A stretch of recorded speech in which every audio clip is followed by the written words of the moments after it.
تعالوا النهارده هنعمل كده تركاية حلوة قوي لو انت بتشتغلي عمود بلفة وعايزة تطلعي القطعة متساوية. شايفين هنا القطعة دي مش متساوية وفيها فراغات، والقطعة دي مستقيمة والفراغات حلوة قوي. تعالوا نشوف هنعمل ايه بتركاية صغننة. هقول لكم الاول احنا كنا بنعمل ايه وبعد كده هنعمل ايه. في الاول احنا كنا بنعمل عقدة البداية وبنبدأ نرتفع مجموعة من السلاسل علشان نبني العمود بلفة عليهم.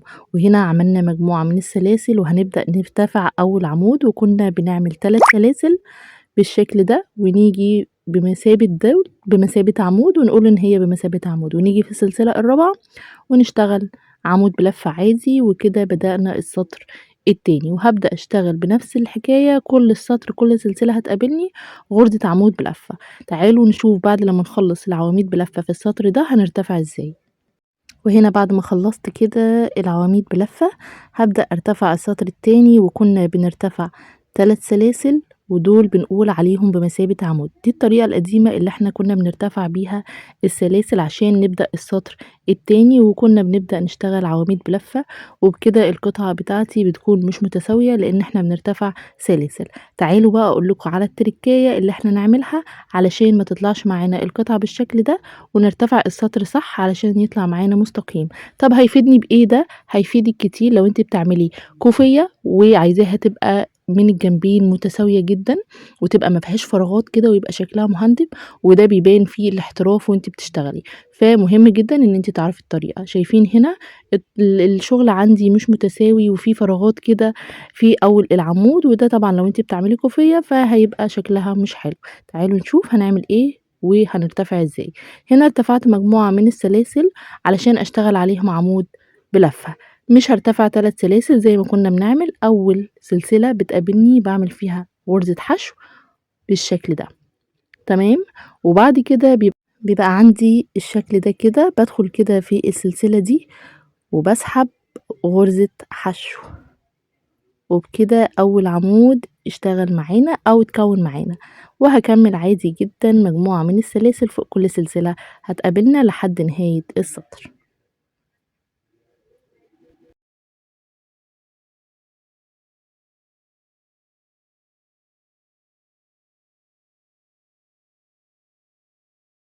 وهنا بعد ما خلصت هبدأ ألف الشغل من غير ما ارتفع أي حاجة، وهاجي في أول سلسلة اللي طالع منها دي وهدخل بالشكل ده وهعمل غرزة حشو. شايفين بعد ما عملت غرزة الحشو عندي الخيطين دول، هدخل كده في الخيط ده بالشكل ده كده وهعمل غرزة حشو تاني، ويبقى كده العمود وبداية السطر ارتفع معانا. وهبدأ أكمل مجموعة من العواميد فوق كل سلسلة هتقابلنا لحد ما اوصل لنهاية السطر. وهنشوف نهاية السطر علشان ما يطلعش معاكي القطعة تعمل بيها تناقص. شايفين هنا وصلت لاخر سطر. شايفين بقى هنا السلسلة اللي احنا او العمود ده اللي احنا ارتفعناه بنفس الشكل اللي هو غرزة حشو وغرزة حشو برضو.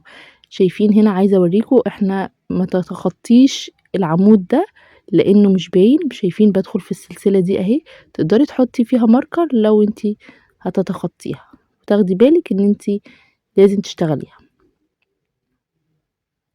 وبعد كده هرتفع بنفس الفكرة وهعمل غرزة حشو، والخيطين دول هدخل في النص في الخيط ده كده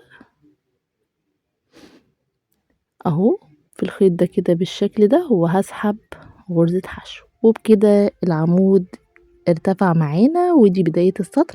وهبدأ أكرر العملية دي، هيبقى معانا شكل مستقيم زي ما انتوا هتشوفوا دلوقتي، وهتشوفوا كمان الفرق بين دي ودي. شايفين هنا لو انت عاملة كوفية القطعة مستقيمة، عكس دي فيها فراغات من الجناب كده في كل عمود شايفين، لكن دي ما فيهاش فراغات. وهي دي التركاية. لو انت لسه مبتدئة اعملي لي لايك وشير وسبسكرايب، وكمان اكتبي لي في الكومنت انت بتتابعيني من انهي بلد، وكمان قولي لي افكار علشان اعملها لك في الفيديوهات الجايه ان شاء الله. وحطي لي لايك وشير وسبسكرايب، وشكرا لكم والسلام عليكم ورحمه الله وبركاته.